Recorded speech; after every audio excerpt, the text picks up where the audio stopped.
I don't really want to cut up this windshield, but the bike's gonna look like that for a good while, so I'm gonna use this bottom band because I had that tinted windshield,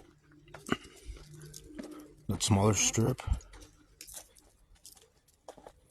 But this shit ain't cutting it for the winter, so I just cut the other one to fit and make some holes now.